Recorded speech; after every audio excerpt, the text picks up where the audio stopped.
This is Matt for Boxing Social in association with Empire Fight Store. Delighted to be joined by prospect heavyweight Matty Harris. Matty, talk to me, how's things? Another big fight week for you. Looking to do your thing on Saturday night? All good? Yeah, we're good, mate. I'm not gonna. I was gonna give you another crap interview, but I decided not to. Do you know what? You have done a few times, so I think you owe me, especially after that reel as well. I've put your profile through the roof in the space of about 7 hours. Do you know what? There's, I think you think you're a bit more known, famous than you are, mate. Do you know what I mean? I'm not famous, mate. Oh yeah, I know. I could have told you that. I would hate to be that. unlike you. Nah, I don't really, and that's a misconception. I'm confident and whatnot because I'm confident in my ability. I work too hard not to be, but I don't actually care much for any of this kind of stuff. I just like fighting. Sorry, am I taking up your time, Matt?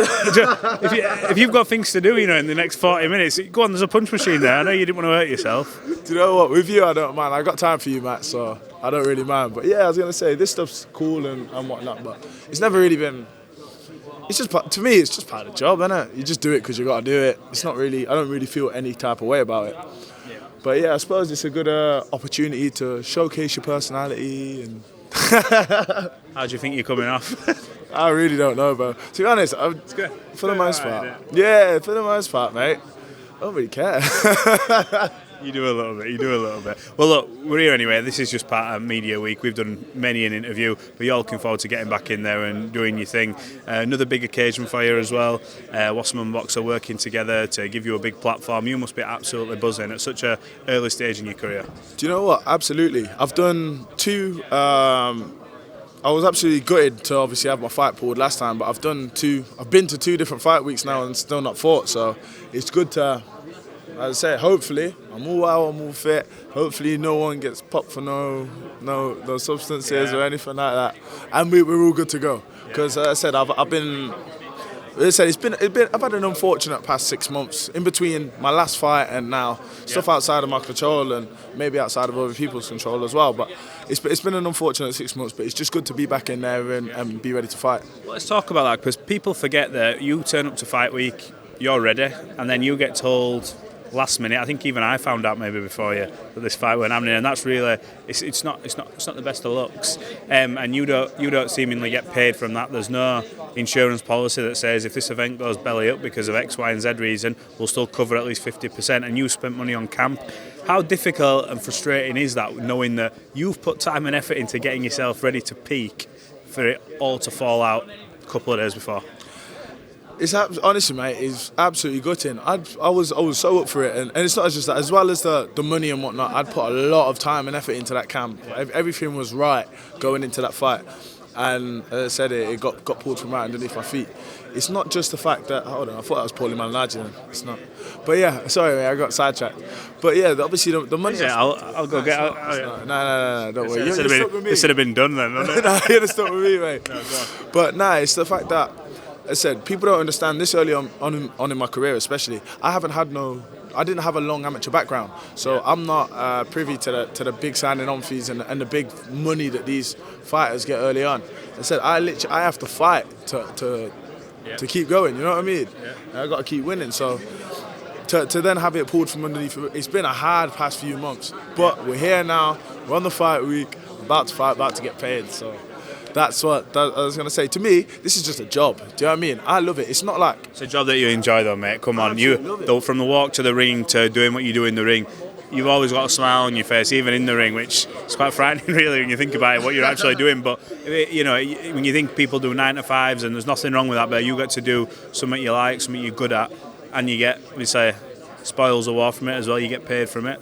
Yeah, of course, but that's the thing. With boxing, I say it's a job. It doesn't feel like a job. I imagine you love what you do, speaking to people like me. And honestly, mate, yeah, this has really been on my bucket list, speaking to you again for the millionth time. But no, I get what you're saying. Yeah. It doesn't actually feel like work.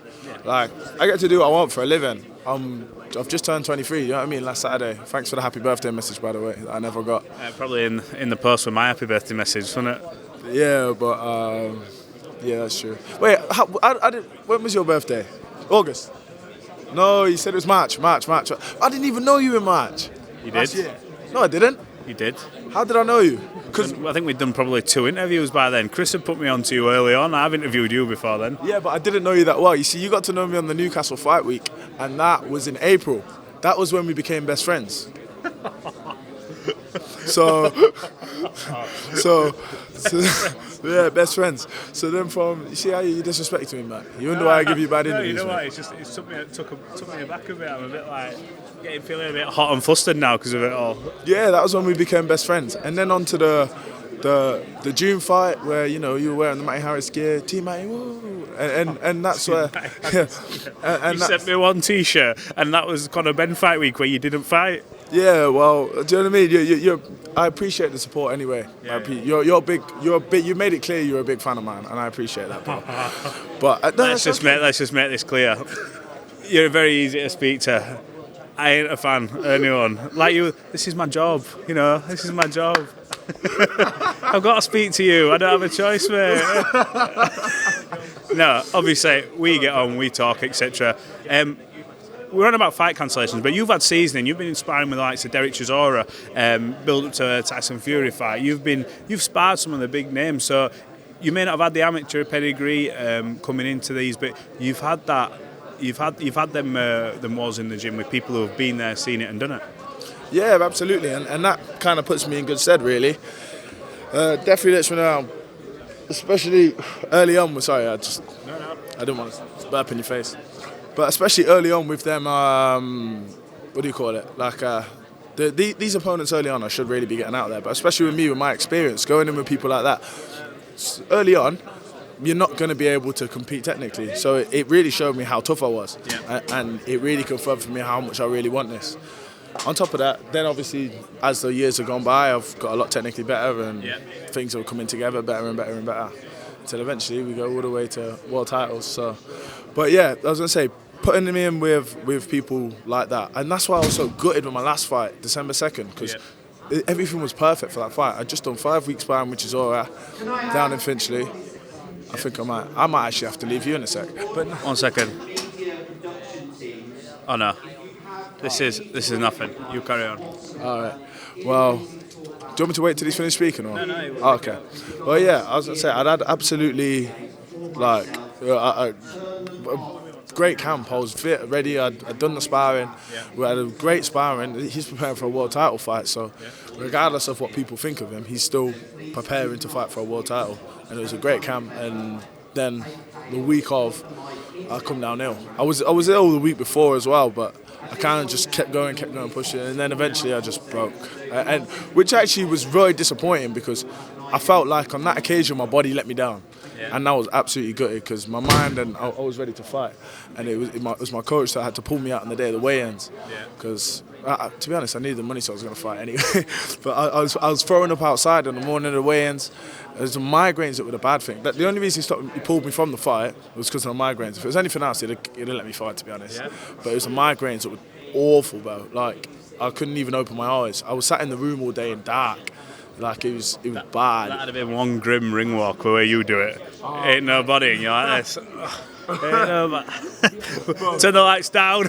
I honestly, like, it was bad. Like, it was really bad, and I just couldn't. It just wouldn't go. It just wouldn't go, and yeah, good job. And that's why he's my coach, and that's the relationship that we have.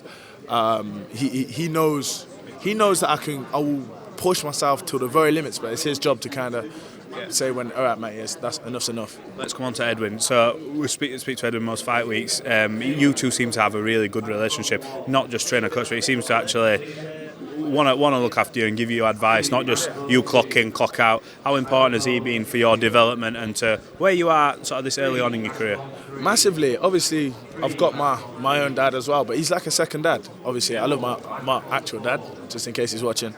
But he's like a second dad to me, and he takes care of me, and he's not afraid. That's the thing. He's more interested in building a fighter than building records, and that's always been his ethos. He's very. Especially early on, when I first came to the gym, and he would push you hard. He'd push you hard to see how much you really want it. He knows how much I want it. He sees my commitment. He sees that I'm in the gym every single day in, day out, whether it's my birthday, whether it's Christmas, whatever it is, I'm in the gym. We don't take that many breaks, which is probably why I got sick in the end, but Yeah, he's incredibly important. Curve, Exactly, and he's a coach that's very much gone under the radar. I mean, he trained at the Ingles gym for a long time. He's got other fighters coming out of the gym because he owns an amateur gym. He's not a professional coach. He has a professional license and he is a professional coach now, but the gym was set up as an amateur gym, not a professional gym. Yeah. So a lot of the kids that were taken from that amateur crop are now coming through, like myself. There's others, Lewis Williams, who won a gold at the Commonwealth Games, Danny Quartermain, who's a 7-0 professional. There's a lad called Joe Bourne, who's coming through. He's a heavyweight as well. I think he's 7-0 or 7 something like that. Knocked out 6. You are moving gym as well to a bigger gym to accommodate all this as well, which is obviously says a lot about him, but where he wants to go as a trainer as well. So he's someone I think who goes under the radar. A bit like when you talk about, obviously Grant Smith's produced world champions and things like that, but he's not someone who's after always in front of a camera kind of thing. So it's important to give him that exposure. Exactly. He's not interested in the limelight or anything like that. I do this because I have to, but he's very much happy to sit behind the scenes and just get to work. He's very good at his job. He's as I said, and he puts in a lot of time. And he doesn't. The nice thing about Ed is, all right, yeah, we're in professional boxing where there's money to be earned and all that kind of. But he don't really care about that. He wants to see his fighters progress and do well, and more importantly, he wants them all to stay safe, and which is what makes him different from a lot of the other. Look at him. We're doing an interview. Can you be our professional? I didn't even flinch, mate. Let's be honest. I don't even think my leg buckled. You want to do it again? Oh, here comes Keegan, mate. Here he comes, just lurking. He's on your shoulder now, mate. He's on your shoulder. But yeah. Shout out to Edwin, though. Great coach and good mentor for you.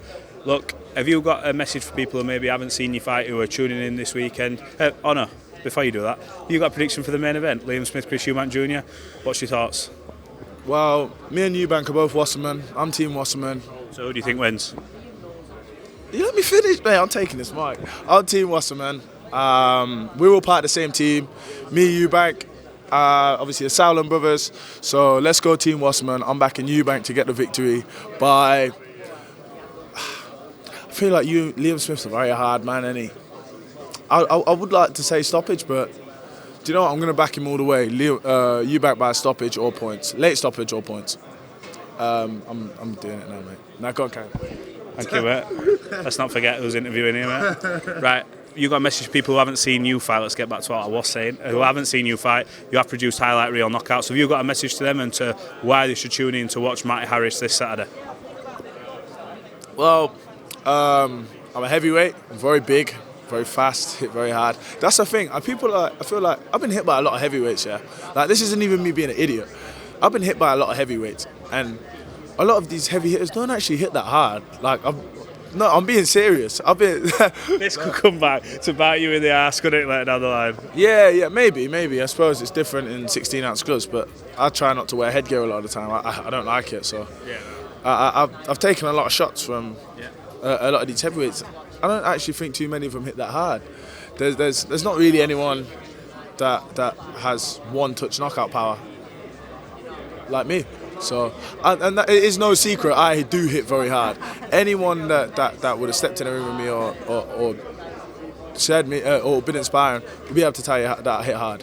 So, I say that's one of the reasons to tune in on Saturday, because I hit very hard. I'm going for knockouts. I'm still early in my career, exciting young prospect, and because of a great headline event, Eubank Smith. So, tune in. Absolutely, I think. Also, I'm not saying it's just it's a great card. You've got Riak Paul, Glowacki. Yeah. You've got Fraser. Esserman Congo. You've got Fraser versus someone, and then you've got Joe Parker versus Jack Massey. Yeah. Like it's actually there's a lot of big names. I'm actually privileged to be on it. Like, especially this young and this early in my career. Yeah. I'm loving it, man. From top to bottom, I spoke to Ben yesterday. It is a really good card. It's just packed with really interesting fights we didn't expect to see, and obviously good 50-50 tear-ups, and people like yourself, young prospects, wanting to put on a display. Look, if you haven't seen him fight, tune in on Saturday. Matt, why do you think that they should watch me fight? Don't know, just to get the pay-per-view to watch Liam Smith and Chris Eubank Jr, to be honest with you. Yeah, you're like a little added bonus, aren't you, when they watch that? No, look, I appreciate your time. We'll catch up after the fight. You didn't answer my question. What? I'm not. I know what you're after here. I'm not blowing any more smoke. We'll see Saturday night, won't we? Look, we'll catch up Saturday night. We'll see. Good luck. Well, you know what? I've got Harry with me this week, so I'll just send him if you're going to be in one of these moods. I'll be like, look, I don't care what he's done in that round. You speak to him, and I'll walk straight past you like someone in the crowd. No, look, I appreciate you talking to Boxing Social. We will catch up again this week, and good luck for Saturday night, bud. Thank you very much. Appreciate your time, Matt Lenihan. Top man.